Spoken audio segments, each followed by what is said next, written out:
Here's how to create multiple YouTube channels under the same Gmail account. So you log into YouTube, go to youtube.com.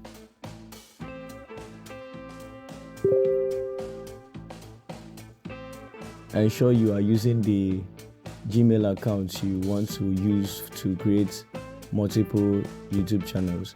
So I'll click on this. This is the account I want to use. Go to YouTube Studio. From YouTube Studio, go straight to Settings.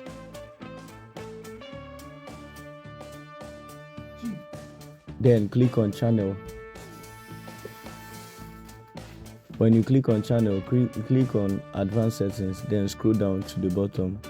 Click on Manage YouTube Account.